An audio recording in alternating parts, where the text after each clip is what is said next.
ఈరోజు నేను లాస్ట్ మళ్ళీ రేపు వేరే మాస్టర్ వస్తారు. ఓకే. ఈరోజు ఈ వారం మనం చెప్పుకోబోయే కథలన్నీ కూడా భక్తికి సంబంధించిన కథలు. అంటే ఎట్లా భక్తి అంటే ఏంటి? ఎంత కంప్లీట్ సరెండరెన్స్ అంటే కంప్లీట్‌గా శరణాగతిలో ఉంటూ అప్పగించేయాలి అంతే. మనము ప్రశ్నించకూడదు. ఎందుకు నాకవ్వలేదు? ఎందుకు ఇది ఎందుకంటే భగవంతుడు ఎప్పుడు మనకి మంచే చేస్తాడు. ఆహ్, మనకి ఆ డౌట్ ఉండకూడదు. నమ్మకం లేని దగ్గర భయముంటది. నమ్మకం ఉన్న దగ్గర భయముండదు. మీకు భగవంతుడి మీద నిజంగానే నమ్మకం ఉంటే భయముండదు. నా నా రేపు ఎలా ఉంటాది అనే ఆ భయం మనకెప్పుడు రాదు. నమ్మకం ఉంటే. మనకు ఫుల్లుగా నమ్మకం ఉండదు ఎప్పుడే. అందుకనే మనం భయపడతాం. రేపటి గురించి భయపడతాము. వచ్చే వాటి గురించి భయపడతాము. ఆరోగ్యం గురించి భయపడతాం. ప్రతి విషయానికి భయపడతాం. ఎందుకంటే భగవంతుడున్నాడనే నమ్మకం మనకు లేదు. ఎప్పుడు ఏదో మనమేదో సొంతంగా సాల్వ్ చేసుకోవాలి ప్రాబ్లమ్స్. మనమే తీర్చుకోవాలి మన ప్రాబ్లమ్స్ అన్నట్టుగా మనం భావిస్తాం. అందుకని మాస్టర్స్ దానికి సంబంధించిన కథ మనం ఈరోజు చెప్పుకుందాం. అయితే ఒక ఊర్లో ఒక పేద బ్రాహ్మణుడు ఉండేవాడనమాట. అతనికి ముగ్గురు అమ్మాయిలు. ఆ ముగ్గురు అమ్మాయిలో ఇద్దరు అమ్మాయిలకి పెళ్లిళ్లయిపోయింది. లాస్ట్ ఇంకొక అమ్మాయి ఉంది. చాలా అందంగా ఉండేది ఆ అమ్మాయి. చాలా సుగుణవతి. అంటే మంచి అలవాట్లున్న అమ్మాయి. చక్కగా ఉంది. అన్నీ బావున్నాయి. చక్కగా ఉంది. కాకపోతే ఇద్దరు ఇద్దరు అమ్మాయిలకి పెళ్లి చేసేటప్పటికి అతని దగ్గర డబ్బులు లేవు. డబ్బులన్నీ అయిపోయినాయి. అంటే ఇంక డబ్బులు ఆహ్, ఏమి లేనట్టు ఉన్నారనమాట ఇంక. ఒక చిన్న గుడిస. అందులో ఇతనికి ఒంట్లో బాగాలేదనమాట. ఆరోగ్యం పాడైద్ది.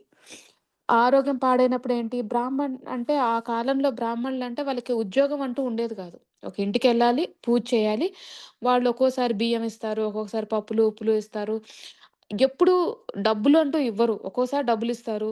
పెద్ద పెద్ద జమీందారుల ఇంట్లకెళ్తే డబ్బులిస్తారు. అట్లా ఉంటాయి గానీ, చాలా తక్కువ వాళ్ళకి ఆదాయం అంటూ ఉండదు. ఎందుకంటే వాళ్ళ పనే అది. ఆయనేంటి పూజలు చేసేవారు గదా! ఆయనకి ఆరోగ్యం బాగోనప్పుడు ఏమైద్ది? భార్య జేయలేకపోతుంది. కూతురును ఆడవాళ్ళని పంపించేవారు. బయటికి పంపించేవారు కాదు గదా! సో, ఇది ఆ కాలంలో అట్లా ఉన్నాయి పరిస్థితులు గాబట్టి, ఇంకా వాళ్ళకి రాను రాను తగ్గిపోయినియి. అసలు ఏమీ లేవు. అందులో ఇద్దరు పిల్లల పెళ్ళిళ్ళు చేసేటప్పటికి లాస్ట్ అమ్మాయి వచ్చేటప్పటికి అసలు ఏమీ లేదు. ఇంకా మొత్తం అమ్మేసుకోవాల్సొచ్చింది.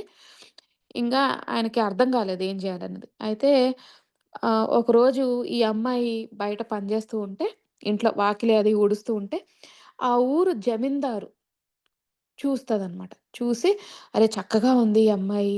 అందులో బ్రాహ్మణుల పిల్ల. అంటే కొంచెం ఎక్కువ వాల్యూ ఇస్తారు గదా!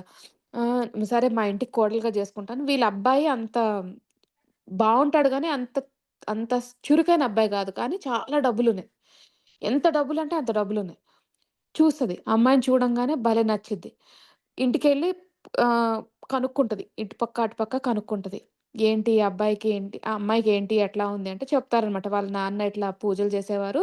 ఆయనిప్పుడు మంచాన పడ్డారు. ఇది అది అని చెప్పంగానే అనుకుంటది. సరే నేను ఈ అమ్మాయిని చేసుకుంటే భలేగా ఉంటది. అంటే ఈ అమ్మాయిని ఇంటికి తెచ్చుకున్నప్పుడు తక్కువ ఇంటి నుంచి తెచ్చుకోవాలని ఒకటుంటది. ఏమంటారు ఒక లాజిక్. అదెందుకు ఉంటదంటే, అమ్మాయి అణిగిమణిగి ఉంటది మన ఇంట్లో. అందరితో కలిసిపోద్ది అన్న ఉద్దేశం అన్నమాట. అప్పుడేం జేశారు, ఆవిడేం జేస్తది మర్నాడే వెళ్ళి, పొద్దున్నే వెళ్ళి ఉంగరం బెట్టేసి, "నీకు మా అబ్బాయికి సంబంధం కుదిరిపోయింది. నువ్వు మా అబ్బాయిని పెళ్లి జేసుకోవాలి. మా ఇంటికొచ్చేయాలి. ఈ ఊర్లోనే ఉంటా గదా! జమీందారు కొడుకుని కదా! నేను తెలిసే ఉంటది. నేను జమీందారిని ఊరికి. మా అబ్బాయి ఇక్కడే ఉంటాడు." ఇది, అది అని చెప్పంగానే, ఆ అమ్మాయికి అర్థం కాదు ఏం జేయాలో. మా అమ్మ, నాన్నతో మాట్లాడండి అని చెప్తే, ఆవిడ లోపలికొచ్చి మాట్లాడిద్ది. అంతా కుదిరినట్టు అయిపోద్ది. ఇంటికొచ్చేసిన తర్వాత ఆ జమీందారు ఇంటికొచ్చేసిన తర్వాత, ఇంటి పక్కన చుట్టాలు అందరూ ఉంటారు గదా! ఇక మొదలెడతారుగా చుట్టాలు. పోయి మీ అబ్బాయి అంత చక్కగా ఉంటాడు. ఆ అమ్మాయికిచ్చి చేస్తావేంటి? ఆ అమ్మాయి వాళ్ళ నాన్న బాగోడు. అంటే హెల్త్ బాగోలేదు. మీ మీదకే వచ్చి పడతది ఆ అమ్మాయి. చాకరీ జేయాలి, ఇది జేయాలి, అది జేయాలి. మీరు డబ్బులివ్వాల్సొస్తది అని ఇంకా రొటీన్. ఇప్పుడు ఎవరైనా అలాంటి సంబంధం మంచి ఇంట్లో అలాంటి అమ్మాయిని తీసుకురావాలంటే ఎవరు ఒప్పుకోరు. అది చాలా సహజం. అందుకని అలా అనేటప్పటికి తన మైండ్ మారిపోద్ది. ఆ జమీందారు వైఫ్‌కి మైండ్ మారిపోద్ది. ఏం చేస్తది మళ్ళీ ఎళ్లి అదే రోజు సాయంత్రం ఏ రోజైతే ఉంగరం ఇచ్చిందో, సాయంత్రం వెళ్లి ఉంగరం తెచ్చేసుకుంటది. నాకు ఈ ఎంగేజ్‌మెంట్ క్యాన్సిల్ అని. ఆ పొద్దున్న ఉంగరం ఇచ్చినప్పుడు ఊరంతా తెలిసిపోయింది ఎంగేజ్‌మెంట్ అని. సాయంత్రం కల్లా క్యాన్సిల్ అయిపోయింది. అంటే ఏంటి, అప్పటికే ఒక్క రోజులోనే ఆమె జీవితం అంతా ఇటు అటు మారిపోయింది. ఊర్లల్లో ఏంటంటే ఎంగేజ్‌మెంట్ క్యాన్సెల్ అయిందంటే అదో పెద్ద విషయం అన్నమాట. ఇది కూడా ఇప్పుడు ఇప్పుడు కాలం గాదు గదా! ఇప్పుడంటే ఏది అంత ఎవరు అంత పట్టించుకోవట్లేదు గానీ, ఒకప్పుడు పాత కాలంలో ఎంగేజ్‌మెంట్ నిశ్చితార్థమై క్యాన్సెల్ అయిందంటే ఆ పిల్లని చేసుకోవడం కష్టం.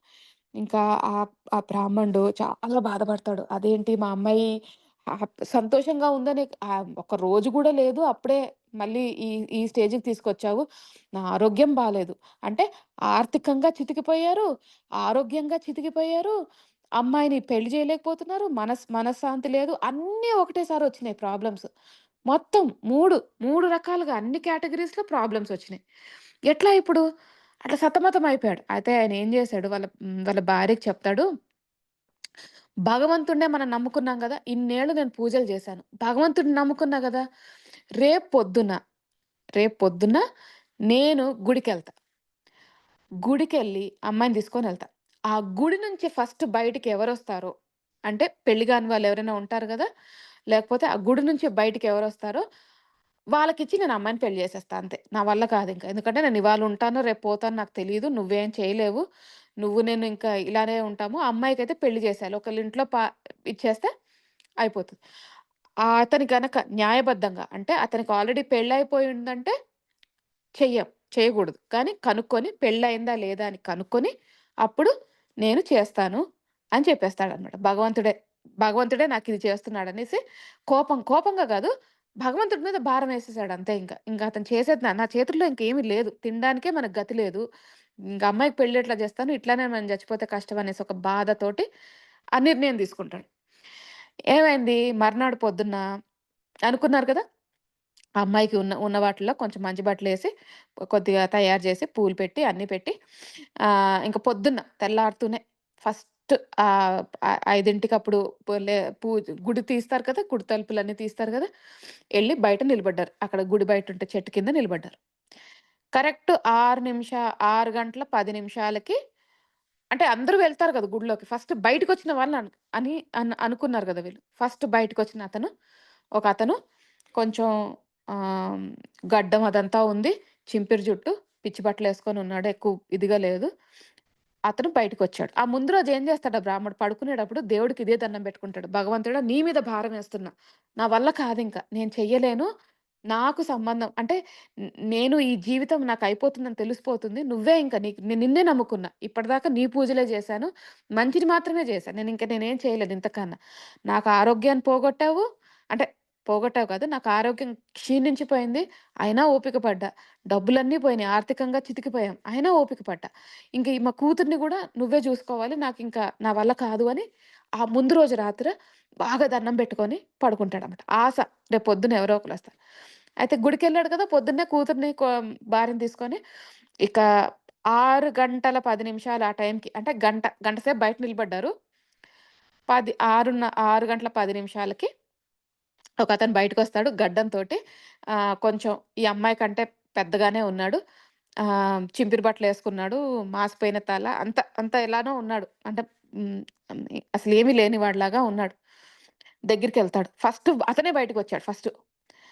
అయితే ఈళ్ళ అమ్మకేమో ఏడుపొస్తుంది. కూతుర్ని చూస్తూ చక్కగా ఉన్న కూతుర్ని చూస్తూ ఆయనకి ఇవ్వమంటారేంటి అని అంటది కానీ, నేను మాటిచ్చాను భగవంతుడికి, భగవంతుడే చూసుకుంటాడు అని చెప్పేసి చెప్తాడనమాట. అనేసి దగ్గరికెళ్ళి నాయనా నీకు పెళ్లయిందా? అంటే, లేదండి నాకు పెళ్లి కాలేదు అంటాడు. మీ అమ్మ, నాన్న ఉన్నారా? అంటే, లేదు నాకు అమ్మ, నాన్న ఎవ్వరు లేరు. నేనొక్కడినే అని అంటాడు. ఏం కావాలి మీకు? అంటే, నేను ఇట్లా పలానా అనుకున్నాను. నాకు తెలీదు. నేను భగవంతుడి మీద భారమేశాను. మా అమ్మాయి నీకిచ్చి పెళ్లి చేస్తున్నాము. ఈ గుడిలోనే ఇప్పుడే పెళ్లి చేసేస్తాను. ఎందుకంటే నేను చెయ్యలేను. ఇంక నాది అయిపోయింది. ఎప్పుడో ఇంక చనిపోతాను అనే స్టేజ్‌కొచ్చేసింది నాకు తెలిసిపోతుంది. నువ్వెలాగైనా మా అమ్మాయిని జేసుకో అనంటే, అబ్బ! నేనేమో ఇలా ఉన్నానండి. నాకే సరిగ్గా తినడానికి లేదు. చిన్న గుడిసేదో ఉంది ఊరు అవతల. మీ అమ్మాయిని నేనెట్లా పోషిస్తాను? అంటే, "నువ్వు వయసులో ఉన్నావు. నేనైతే వయసులో గూడా లేను. మా ఇద్దరు అమ్మాయిలు పెళ్లి చేశాను. వాళ్ళెక్కడో ఊర్లలో ఉన్నారు. వాళ్ళింక పట్టించుకోరు మా అమ్మాయిని. వాళ్ళ భర్తలు ఒప్పుకోరు. ఏమీ లేదు. నాకింకెవ్వరు లేరు. అబ్బాయిలు లేరు, ఎవరు లేరు. ఏం జేయను? ఇక మీరే చూసుకోండి. పుణ్యం ఉంటది" అని చెప్పేసి బతిమలాడతారు. పక్కనేమో వాళ్ళ అమ్మ ఏడుస్తుంటది. నా కూతురికి ఇలాంటి జీవితం వచ్చింది అని బాధపడుతుంటది. అతనేమో దేవుడినే నమ్ముకుందాం. ఇంక మన చేతుల్లో ఏమీ లేదని ఈ బ్రాహ్మడు చెప్పి పెళ్లి చేసేస్తారు. ఆ అమ్మాయి నోరెత్తదు. ఆళ్ళ కూతురు. సరే నాకింతే రాసి పెట్టుంది అనేసుకొని పెళ్లి చేసుకుంటది. ఆ అబ్బాయి ఇంటికి తీసుకెళ్తాడు. అయితే ఊరవతల అదే ఊరు కొంచెం ఆ గుడి ఎక్కడైతే ఉందో అక్కడి నుంచి కొంచెం దూరం వెళ్ళాలి ఊరు. అది పక్క ఊరు కిందకొస్త ఆ పక్క ఊరు బార్డర్ అనమాట అది.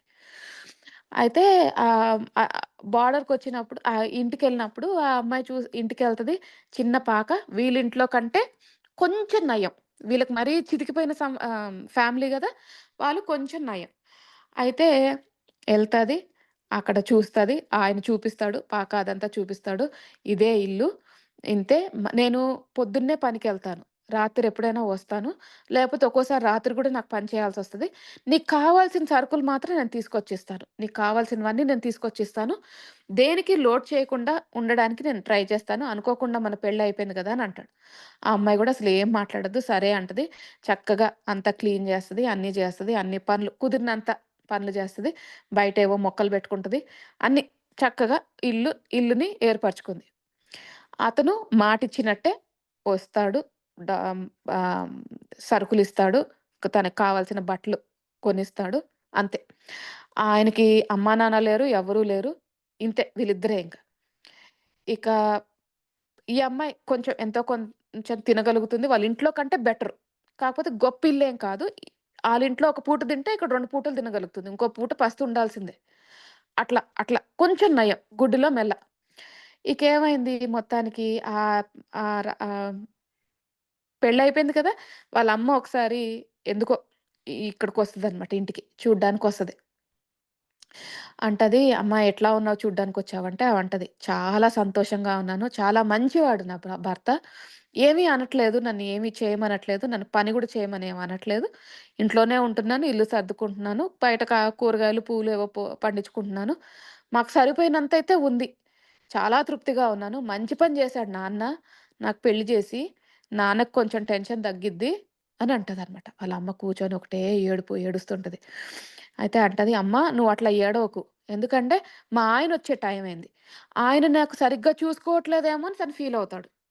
నువ్వు ఒక్కసారి ఆలోచించు అసలెప్పుడు గూడా అలాంటి ఇది చెయ్యకు. మేమిద్దరం చాలా సంతోషంగా ఉన్నాము. హ్మ్. నువ్విక్కడి నుంచి వెళ్ళిపో" అని వాళ్ళ అమ్మని ఎళ్ళిపోమంటదనమాట. ఆ ఎళ్ళిపోయే టైంకి ఆయనొస్తాడు. వింటాడు అన్ని మాటలు. విని, అయ్యో! నా భార్య నన్ను సపోర్ట్ చేస్తుందని ఇంకా ఆనందపడతాడు. ఆనందపడి ఆవిడెళ్ళిపోద్ది. ఎళ్ళిపోయిన తర్వాత మళ్ళీ మర్నాడొస్తది ఆవిడొచ్చి అంటది, "ఆ జమీందారు కొడుకున్నాడు గదా ఊర్లో, ఆ జమీందారు కొడుక్కి పెళ్ళవుతుంది. ఊరంతా పిలిచారు భోజనాలు. నువ్వు నాతో పాటు రా." నువ్వు నాతో పాటొచ్చి, ఒక్కరోజైనా నువ్వు తృప్తిగా తింటావు గదా! విందు భోజనం. అందరికి విందు భోజనాలు పెడతారు. ఊరంతా పెట్టినప్పుడు విందు భోజనం పెడతారు. ఒక్కరోజైనా నువ్వు భోజనం తింటావా? అంటే ఆ అమ్మాయి అంటది, "నన్ను వద్దనుకున్న వారింటికి నన్నెళ్ళమంటావేంటమ్మా? ఆహ్, అదేంటి తినడం కోసం, భోజనం కోసం రమ్మంటావేంటి? అది తప్పు. నువ్వు చేసేది తప్పు. నీ ఆలోచన విధానం తప్పు. ఇది కరెక్ట్ కాదు. నేనక్కడికి వెళ్తే నా భర్తని అవమానించినట్టు. ఎందుకంటే వాళ్ళు నన్నొద్దనుకున్నారు. నాకీ పెళ్లి జరిగింది. నా భర్తను అవమానించినట్టే గదా! నేనక్కడికి వెళ్తే భోజనం కోసం. అందుకని నేను రాను అని ఖచ్చితంగా చెప్తది. ఆ మాట గూడా భర్త వింటాడు. ఇట్లా అంటుంది అనేసి. ఆహ్, అని ఆయన వచ్చినట్టే వచ్చి మళ్ళీ వెళ్ళిపోతాడు. ఇంటికొచ్చేటప్పటికి మళ్ళీ కాసేపట్లోకి ఒక ఇదేంటి మంచి ఒక ట్రేలో సామాలన్నీ వస్తాయన్నమాట. గోల్డు, నగలు అన్నీ వస్తాయి. "మీరెవరో ఇంటికొచ్చేది మా ఇంటికొచ్చారండి" అంటది ఈ అమ్మాయి. ఎవరో వస్తారు. తెలియని వాళ్ళెవరో వచ్చిస్తారంటే, "లేదండి మీ ఆయనే పంపించారు" అంటే, "మా ఆయనకి అంత డబ్బులు లేవండి. మా ఆయన మామూలు కూలి పని చేసుకుని బ్రతికే వాళ్ళం మేము. మీరెవరో ఇంటికి రాబోయలేదంటే" లేదండి. మీ ఆయన ఈ పక్కూరు జమీందారు. ఆయనేంటంటే మామూలుగా బిజినెస్ చేసేటప్పుడు, ఇవన్నీ చేసేటప్పుడు ఉంటారు కదా! అంటే తెలుసుకోడానికి. అంటే పద్ధతులెలా జేస్తున్నారు? మా ఊరు వాళ్ళు బిజినెస్ మంచిగా జేస్తున్నారా? పక్కూరు వాళ్ళు మంచిగా జేస్తున్నారా? అవి తెలుసుకోవడానికి చాలా పెద్ద పొజిషన్‌లో ఉన్నారాయన. ఆహ్, ఆహ్, అది జుబేదారో ఏదో అంటారు. ఇంకా జమీందారు కంటే పైననమాట. ఆయన అందుకనే ఆ రోజు ఆ వేషంలో అక్కడికి వచ్చారు అని స్టోరీ జెప్తారనమాట. అప్పుడు తెలిసొచ్చేదేంటి అంటే, ఈమె పెళ్లి చేసుకుంది ఇలా అడుక్కునే అతను కాదు. అంటే ఈ కూలి పని చేసుకునే అతను కాదు. ఆ పక్కూరి జమీందారు అని చెప్పి ఆళ్ళకి తెలుస్తది ఆ రోజు. అప్పుడు తను అనుకుంటదనమాట. అప్పుడు అది భగవంతుడి మీద కంప్లీట్‌గా నమ్మకం. అంటే మన జీవిత ప్రణాళిక ఒకటి, భగవంతుని ప్రణాళిక ఒకటి. భగవంతుడంటే విశ్వ ప్రణాళిక ఒకటి. లోక ప్రణాళిక ఒకటి. అది ఏంటంటే మనం ఏదో అనుకుంటాం. ఇది ఇది అయితే ఇప్పుడు ఆ అబ్బాయి గూడా అనుకున్నాడు. వాళ్ళ నాన్న గూడా అనుకున్నాడు. జమీందారు అబ్బాయికి పెళ్లయిపోద్ది. ఆ జమీందారు వాళ్ళ అమ్మ అనుకుంది. ఆ అమ్మాయిని జేసేసుకుంటామని. ఆ ప్రణాళిక అంతా ఎటెటు తిరిగింది? ఆ ఆలోచనలన్నీ గూడా ఎటెళ్ళాయి? ఫస్ట్ ఈ అమ్మాయిని చేసుకుందామంది. ఆ అమ్మాయి వద్దంది. పక్కన వాళ్ళొచ్చి చెప్పడము. ఆ రోజు ఈవెనింగే ఎంగేజ్‌మెంట్ క్యాన్సెల్ చేసుకుంది. మళ్ళీ వాళ్ళ నాన్నేమో ఇంకేదో అనుకున్నాడు. అన్నీ ఒకటి, ఒకటి, ఒకటి, ఒకటి ఈ కథ గాబట్టి, మనం కథ ఫుల్‌గా ఫినిష్ చేయాలి గాబట్టి 10 నిమిషాల్లో అయిపోయింది. జీవితంలో ఒక్కోసారి 10 ఏళ్ళు పట్టొచ్చు, 5 ఏళ్ళు పట్టొచ్చు, లేపోతే ఒక్కోసారి 20 ఏళ్ళు పట్టొచ్చు మన జీవిత ప్రణాళిక తెలుసుకోడానికి. మనమందరం ధ్యానంలోకొచ్చామంటే, మన ప్రణాళిక తెలుసుకోడానికే వచ్చాం మనం. అంటే ఇందులోకి రావాల్సి వచ్చింది మనకి. అందరికి బావుంటే చక్కగా టీవీ జూసుకుంటూ వంట చేసుకుంటూ, పిల్లలు పెట్టుకుంటూ అలానే ఉండేవాళ్ళు. ఎందుకొచ్చాం ధ్యానంలోకి? మనం అనుకున్న ప్రణాళిక మారింది. అంటే ఏంటి? విశ్వానికి ఒక ప్రణాళిక ఉంది. మనకి దారి చూపిస్తుంది. మీరు అక్కడ కాదు ఉండాల్సింది ఇక్కడ. మీ కర్మలన్నీ తీర్చుకోండి. ఉన్నత స్థితికి వెళ్ళండి. మీకు ఈ అవగాహన ఉంది పూర్వజన్మలో. అందుకని ఇంత ఈజీగా మీరు మెడిటేషన్‌లోకొచ్చారు. ముందుకు వెళ్ళండి. ఇంకా వెళ్ళండి. మనమేం చేసాం అప్పటిదాకా తుప్పల్లో తిరిగినట్టు అటు ఇటు ఎక్కడెక్కడో తిరుగుతున్నాం. మనకు దారంటూ ఒకటి లేదు. ఇప్పుడు మనకంటూ ఒక దారి దొరికింది. అంటే ముందుకెళ్ళడానికి ఒక ప్లాన్, ఒక పథకం దొరికింది. స్ట్రెయిట్‌గా ఆ రోడ్డెక్కాము. ఆ రోడ్డు మీద ఇంక యెళ్ళాల్సిందే ఎండ్ వరకు. అలా ధ్యానం చేసుకుంటూ, మంచి మంచి పనులు చేసుకుంటూ, ధర్మ మార్గంలో ఉంటూ ఇవన్నీ కంప్లీట్ చేసుకున్నాక ఆ రోడ్ కాస్త మనం తీసుకెళ్తదక్కడికి. ఇప్పటిదాకా ఏంటి పక్క పక్కన ఎక్కడో ఉన్నాం తుప్పల్లో, ఇటుపక్క, అటుపక్క చెట్లలో, మొక్కల్లో తిరుగుతున్నాం. మనకు తెలియలేదు ఎటు పోవాలో. మనకంటూ ఒక గురువు దొరికారు. మనకంటూ ఎంతో జ్ఞానాన్ని అంటే ఎరుక వచ్చింది. జ్ఞానాన్ని అందించే గురువులున్నారు, మాస్టర్స్ ఉన్నారు. చేయవలసిందల్లా ఏంటి శ్రద్ధగా సమయం వృధా చేయకుండా ముందుకెళ్ళాలి. మరి ఈ ప్రాసెస్‌లో ఇట్లా పక్క నుంచి వచ్చేవాళ్ళు చాలా మందుంటారు. ఇటు లాగేవాళ్ళు, అటు లాగేవాళ్ళు, ఇది చెయ్యొద్దని జెప్పేవాళ్ళు, ఇది వద్దు అని జెప్పేవాళ్ళు, పొద్దున్న ఎంగేజ్‌మెంట్ జేసి సాయంత్రం ఎంగేజ్‌మెంట్ క్యాన్సెల్ జేసుకునేవాళ్ళు. బోలెడు మందుంటారు. మనం ఏది కరెక్టా అనేది ఆ విచక్షణ అంటారు గదా! మనకు తెలియాలది. అంటే అవగాహన మనకుండాలి. లేదు ఇది కరెక్టు, ఇది తప్పు, మనం ఇది నేర్చుకున్నాము, ఇది ధర్మ మార్గము, ఒకళ్ళని ఇబ్బంది పెట్టకూడదు. ఇవన్నీ మనము కాన్స్టెంట్‌గా ఎప్పుడూ తలుచుకుంటూ ఎప్పుడు ఆ ఎరుకలో ఉంటేనే మనకి ఆహ్, ఆహ్, ఆ జ్ఞానం అనేది కంటిన్యూ అవుతది. లేదంటే ఈరోజు అనుకుంటాము రేపు మర్చిపోతాం. లేపోతే వారంలో, నెలలో మర్చిపోతామని. సో, అందుకనే ఈ కాన్సెప్ట్ గూడా అందుకే కథలన్నీ చెప్పుకుంటే ఇట్లా గుర్తొస్తూ ఉంటాయి. మనం వేరే వాళ్ళకి చెప్పడానికి గానీ, పిల్లలకి చెప్పడానికి గానీ, లేకపోతే మనమే అరే! ఇట్లా అయ్యింది గదా! అని. అండ్ ఇంకోటేంటంటే ఈ కథల్లో మనకేంటంటే ఫాస్ట్‌గా అయిపోతది కాబట్టి ఆ స్టోరీ తొందరగా తెలిసిపోద్ది. జీవితంలో అదే మనం అది ఊహించుకోవాలి. ఓకే. వాళ్ళకి కూడా ఇట్లా అయింది. టైం పట్టింది. మనకు గూడా టైం పట్టొచ్చు. మన ప్రణాళికకు మనం తెలుసుకుంటున్నాం. ఎండ్‌లో అంతా మంచే జరుగుతుంది. కొంచెం ఓపిక పట్టాలి. అంతే. ఆ కర్మలన్నీ తీరిపోవాలి. ఆ జీవన మరణ కాల చక్రం నుంచి మనం విముక్తి పొందాలి. ఊరికే ఆ చక్రంలో తిరగకుండా బయటికి రావాలి. దానికి ఒకే ఒక మార్గం ఏంటి అంటే, ఈ ధ్యాన మార్గం. ధ్యాన మార్గంతో పాటు మనం చేయాల్సిందేంటి, ఉట్టి ధ్యానం చేసుకున్నా మనకి అంత అంటే ఏమంటారు ఎనర్జీస్ అంత ఉండవు. సత్సంగాలు వింటూ ఉండాలి. మంచి కథలు, మంచి మాటలు, మనలాంటి వాళ్ళు తోటి సజ్జన సాంగత్యంలో ఉండాలి. అప్పుడే ఇంకా, ఇంకా, ఇంకా ఆత్మాభివృద్ధి తొందరగా అంటే మనకింకా అదే బాటలో ఉన్నాం. ఇప్పుడు ఇంత మంచిగా సత్సంగం చేసుకున్నాం గదా! అంతా మాట్లాడుకున్నాము, జ్ఞానం తెలుసుకున్నాము. ఒకళ్ళ దగ్గరికెళ్ళండి ఎవరైనా నెగెటివ్ పర్సన్ దగ్గరికెళ్ళండి. నెగెటివ్ పర్సన్ అంటే వాళ్ళెప్పుడు కంప్లెయింట్ చేస్తూ ఉంటారు. వేరే వాళ్ళ గురించి చెప్తూ ఉంటారు. చాడీలు చెప్తూ ఉంటారు. అన్నీ చెప్తూ ఉంటారు. అక్కడికెళ్ళొచ్చేటప్పటికి మీకు ఆ ఎనర్జీ సరిపోదు. మన బ్రెయిన్‌లో గూడా ఇప్పుడు ఎవరో ఇద్దరు గొడవ పడ్డారనుకోండి. ఎవరో ఇద్దరు అమ్మలక్కలు గొడవ పడ్డారు. మనకు తెలిసిన వాళ్ళు. వాళ్ళు వాళ్ళ గొడవ మన దగ్గరికొచ్చాయనుకోండి మన బ్రెయిన్‌లో తిరుగుతుంటది. అరే! వాళ్ళెందుకట్లా గొడవ పడ్డారు? వాళ్ళెందుకిట్లా అయింది? వాళ్ళకే ఏంటి? అనవసరమైన విషయాలు మనం ఆలోచించడం మొదలెడతాం. అందుకనే ఎప్పుడు గూడా సజ్జన సాంగత్యం అనేది చాలా ఇంపార్టెంట్. అలానే దూరంగా నెగెటివ్ పీపుల్‌కి దూరంగా ఉండడం కూడా అంతే ఇంపార్టెంట్ మాస్టర్స్. సో, అది మనం ఈరోజు నేర్చుకున్న కథ భగవంతుడిని నమ్మినప్పుడు అంటే ఈ భగవంతుడి మీద నమ్మకం ఉన్నప్పుడు ఇంక కంప్లీట్ వదిలేయాలి. ఇంక మన మన మనం ట్రై చేయాల్సింది ట్రై చేయాలండి. ట్రై చేయకూడదని ఏ మాస్టరు చెప్పరు, ఏ వేదం చెప్పదు, ఏ ఆధ్యాత్మిక కథలు చెప్పవు. మనం కష్టపడాల్సిందంతా కష్టపడాలి. మిగతాది వదిలేయాలి. ఇంకా ఆ ప్రణాళిక ఆయనే చూసుకుంటాడు. మనం ఎంతో కష్టపడి అన్నీ ఆలోచించి ఇన్వెస్ట్‌మెంట్ జేస్తాము. ఆ ఇన్వెస్ట్‌మెంట్ కాస్త పోయి ఎక్కడో బోతది. మనకు చేతికి గూడా రాదు. అసలు గూడా రాదు. ఇన్వెస్ట్‌మెంట్ మనం పెట్టిన అసలే ఉండదు. లాభాలు వదిలేయండి. అది ఎందుకు అంటే మన ప్రణాళిక వేరు. ఇంక కొన్ని సార్లు మనం తప్పు చేశాము. దాన్ని ఫిక్స్ చేసుకోవడానికి ట్రై జేస్తాము. అవ్వదు. ఏం జేస్తాము? అది ప్రణాళిక అంతే. కర్మలనుకోండి, కర్మలు చూసుకోవాలి, తీర్చుకోవాలి అవన్నీ మనం. రోజు కర్మ విపాక ధ్యానం జేసుకోవాలి. ఒకవేళ మనకు తెలిసి కర్మలు తెలుసునంటే. కొన్ని సార్లు ఏంటి అంటే ప్రణాళిక. మన ప్రణాళిక మనం విశ్వానికి వదిలేయాలి. విశ్వమే జూసుకుంటది. సో, అది మాస్టర్స్ ఈరోజు కథ. అందరూ కథ విన్నారు గాబట్టి చక్కగా ఇక మనం ధ్యానం చేసుకుందాము. మంచిగా రిలాక్స్ అయిపోండి. మనస, వాచ, కర్మణ అన్నీ మన కర్మలు తొలగించుకునే ప్రయత్నం చేద్దాము. మీరు ఎలాంటి పరిస్థితుల్లో ఉన్నా, ఈ కథలో బ్రాహ్మణులాగా మీకు ఆరోగ్య పరిస్థితులున్నా, ఆర్థికంగా ఇబ్బందులు ఉన్నా, మానసిక ఒత్తిడులు ఉన్నా, ఏదున్నా కూడా అన్నీ తాత్కాలికం మాత్రమే. ఇతనికి వారం రోజుల్లో తెలిసిపోయింది. మనకో నెల రోజులు పట్టొచ్చు. అంతే తేడా. బట్ కంపల్సరీగా మంచి రోజులొస్తాయి. సో, ఇవన్నీ తాత్కాలికం మాత్రమే. డెఫినిట్‌గా గుర్తుంచుకోండి. ఉచ్ఛ్వాస, నిశ్వాస, శ్వాస లోపలికి, శ్వాస బయటికి సరళంగా, సులభంగా శ్వాస తీసుకోండి. ఏ రకమైన ఒత్తిడి వద్దు, ఆలోచనలు వద్దు. ఆలోచనలు వస్తూ ఉంటే దాంతో పోట్లాడకండి. ఆలోచనలు వచ్చినప్పుడల్లా నెమ్మదిగా శ్వాస మీదికి ధ్యాస మరల్చండి.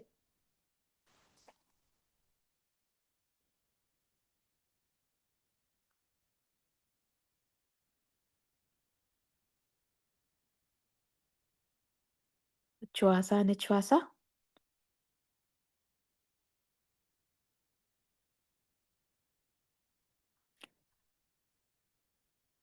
ఈరోజు మనము ఈ ధ్యానానికి ఆ మహాదేవుడు, పరమశివుడు, పార్వతీమాత, పరాశక్తి, జగన్మాత, ఆధ్యాత్మిక గురువులు, మన ఇష్టదైవం ఎవరైనా ఉంటే వారందరినీ ఆహ్వానిద్దాము.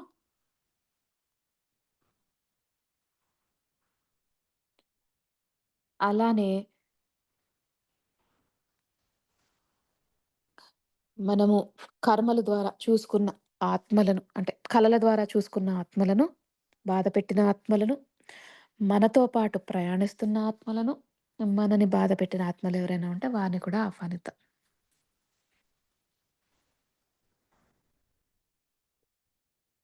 అందరూ విచ్చేశారు.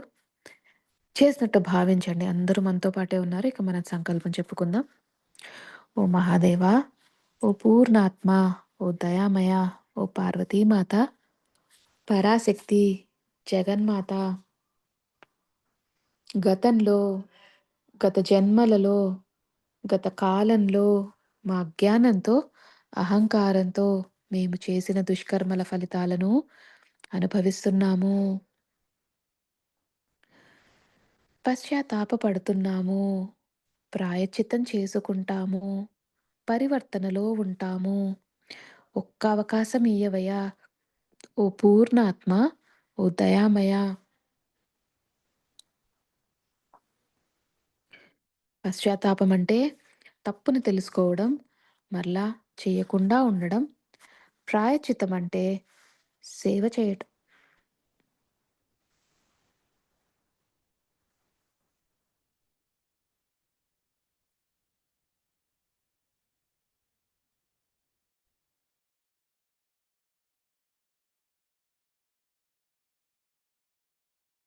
పరివర్తన అంటే సంపూర్ణంగా మనసా, వాచా మారడం.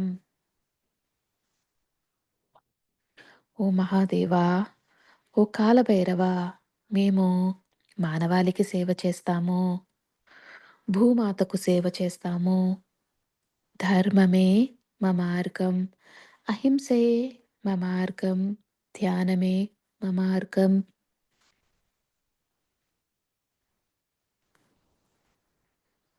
మా వద్ద సహాయం కోరి వచ్చిన వారికి మాకు ఉన్నంతలో, మాకు తోచినంత తప్పకుండా సహాయం చేస్తాము. ప్రతిరోజు నేర్చుకుంటున్న ధ్యానాన్ని, జ్ఞానాన్ని పంచుతాము. ప్రతి జీవాత్మకు కూడా మా వల్లే సుఖంగా బ్రతికే హక్కు ఉందని తెలుసుకున్నాము. ఓ మహాదేవా! ఓ కాలభైరవా! మా అజ్ఞానంతో చేసిన ఈ తప్పులను మన్నించి, ఈ కర్మల నుంచి మమ్మల్ని విముక్తి చెయ్యండి. మీకు మాట ఇస్తున్నాము మహాదేవా! మేము ప్రేమతత్వంలో ఉంటాము. దయాతత్వంలో ఉంటాము. కరుణాతత్వంలో ఉంటాము. సేవాతత్వంలో ఉంటాము. ఉపేక్షలో ఉంటాము. ఎల్లప్పుడూ భగవన్నామ స్మరణతో శరణాగతిలో ఉంటాము. కృతజ్ఞతా భావంతో ఉంటాము. ఇవన్నీ పాటిస్తూ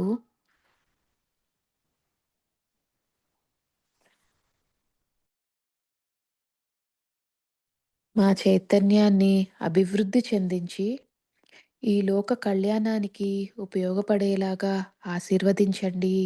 మా తప్పుల్ని మన్నించండి. మమ్మల్ని క్షమించండి.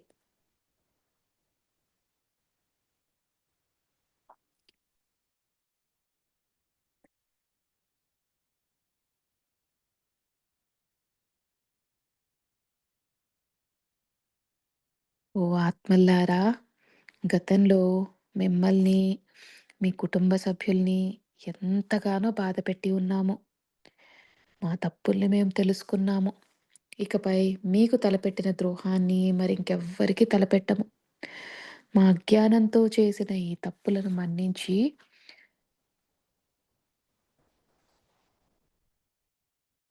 ఈ కర్మల నుంచి మమ్మల్ని విముక్తి చెయ్యండి ఆత్మల్లారా. ఈ మానవాళికి సేవ చేసే ఒక్క అవకాశాన్ని కల్పించండి. మా తప్పుల్ని మన్నించండి. మమ్మల్ని క్షమించండి.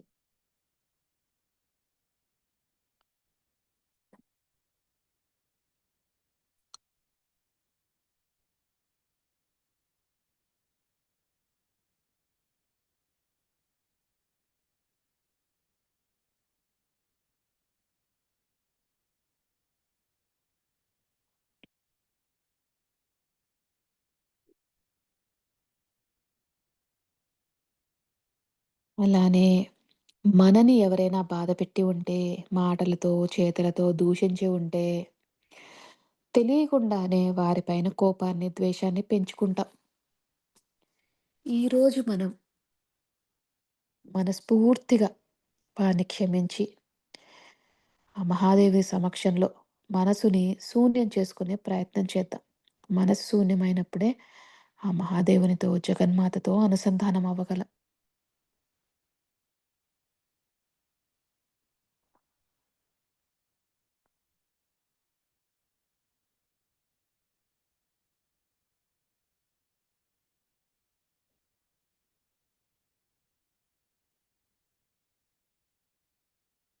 అద్భుతమైన ధ్యాన స్థితిలో ఉన్నాము. మహాదేవుడు, పూర్ణాత్ముడు, పార్వతీమాత, పరాశక్తి, జగన్మాత, మన ఇష్టదైవము అందరూ మనతో పాటు కలిసి ధ్యానం చేస్తున్నారు. ఎంతో మంచి శక్తిని మనకు అందిస్తున్నారు. లోతులోకి వెళ్ళండి మాస్టర్స్. అద్భుతమైన ధ్యాన స్థితిలోకి వెళ్ళండి. ఆలోచనలు వస్తూ ఉంటాయి. అస్సలు డిస్టర్బ్ అవ్వకండి. ఆలోచనలు వచ్చినప్పుడల్లా శ్వాస మీద ధ్యాస పెట్టండి.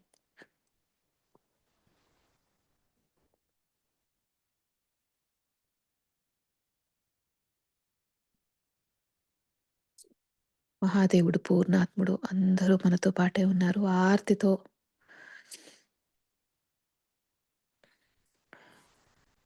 వారిని వారితో కలిసి ధ్యానం చేయండి మాస్టర్స్.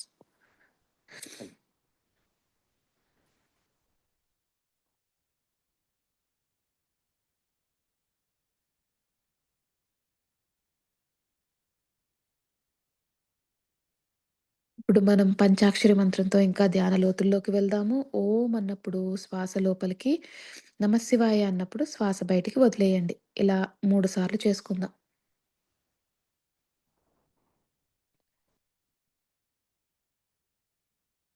ఓం నమః శివాయ.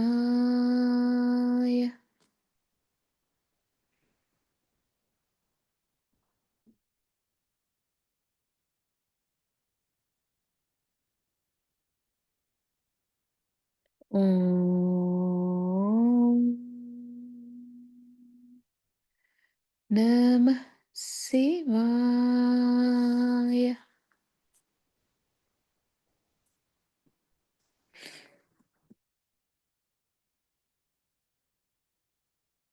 ఓం.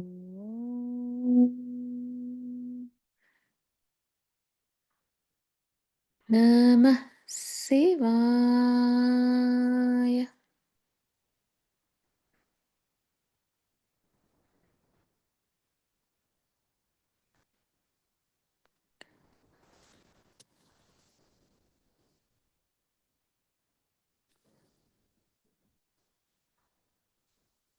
మన భావనే మన సృష్టి. మన గురించి గానీ, మన చుట్టుప్రక్క వాళ్ళ గురించి గానీ, మంచిని మాత్రమే భావిద్దాము. మంచిని మాత్రమే సృష్టిద్దాము.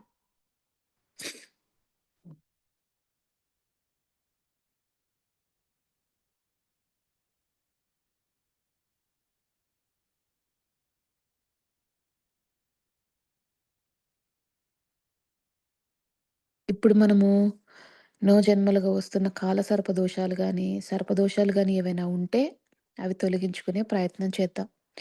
ఈ నోరులేని సర్పాలను మనము తెలియకుండానే ఎంతో హింస పెట్టాము, బాధ పెట్టాము, చంపాము, చంపమని నలుగురికి చెప్పాము. ఈ నోరులేని సర్పాలు మన వల్ల ఎంతో క్షోభ అనుభవించుంటాయి. ఈరోజు మనం సంకల్పం చెప్పుకొని ఆ కర్మలన్నీ తీర్చుకునే ప్రయత్నం చేద్దాం. ముందుగా ఈ సంకల్పానికి మనము మానసాదేవి తల్లిని, సుబ్రహ్మణ్య స్వామిని, జరత్కారు మహాముని, అస్తిక మహాముని, నాగలోక దేవీ దేవతలను, వాసుకి, ఆదిశేషు అందరినీ ఆహ్వానిద్దాము. వారితో పాటు బాధపెట్టిన సర్పాలను, సర్పాల ఆత్మలను, అలానే ఏ జంతుజీవుల్ని బాధపెట్టినా వాటి ఆత్మలన్నిటిని ఆహ్వానిద్దాం.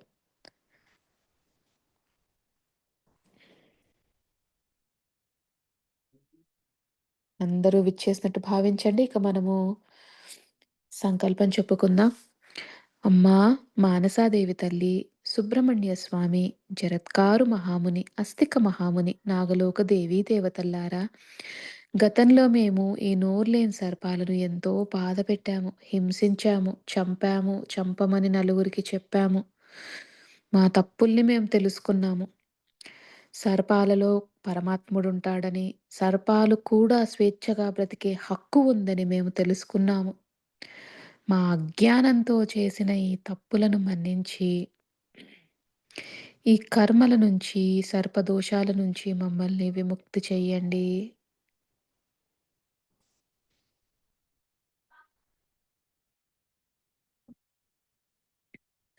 సంకల్పాలు పూర్తయినాయి మాస్టర్స్. ఇప్పుడు మనం ఒక్కసారి మహావిష్ణు ధనవంతరి మంత్రాన్ని చదువుకుందాం. ఈ మంత్రాన్ని చదువుతున్నప్పుడు తప్పులేమైనా దొర్లితే క్షమించమని ఆ మహావిష్ణు ధనవంతరిని మనస్ఫూర్తిగా కోరండి. ఇది మన ఆరోగ్యానికి చాలా మంచిది.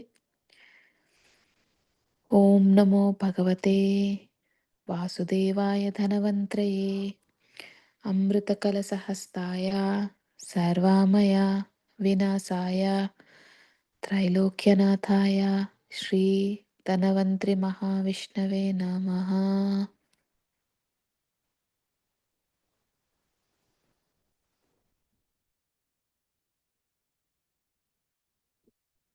ఓ అద్భుతమైన ధ్యాన స్థితిలో ఉన్నారు మాస్టర్స్.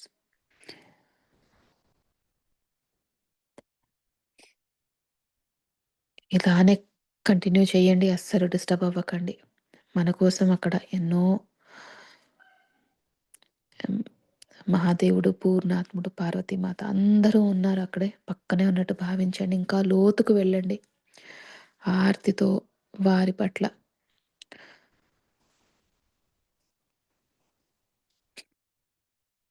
ఉన్న ప్రేమని, గౌరవాన్ని వారికి తెలియజేయండి. మన కోసం ప్రతిరోజు వారందరినీ మనం ఇన్వైట్ చేయంగానే అందరూ వచ్చి మనతో ధ్యానం చేస్తున్నారు. మనస్ఫూర్తిగా కోరుకోండి. ప్రతిరోజు మంచిని చేస్తూ, ఉన్నంతలో తోచినంత సహాయం చేస్తూ, ధర్మ మార్గంలో ఉంటూ,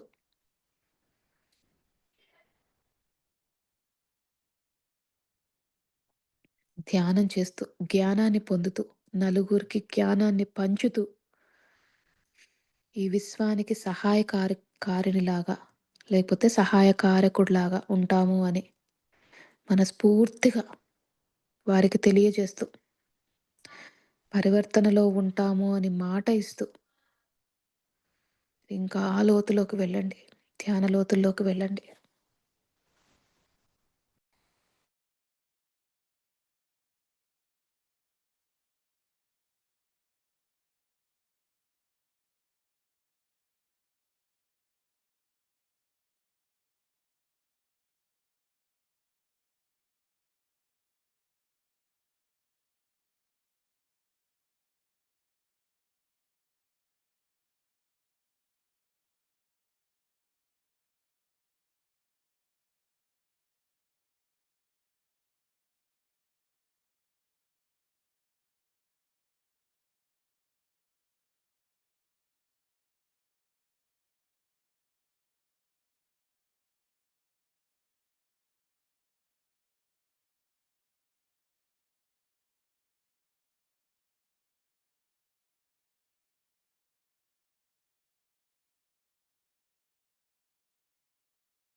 మంచి ధ్యాన స్థితిలో ఉన్నారు మాస్టర్స్. ఇంకా లోతుగా వెళ్ళండి.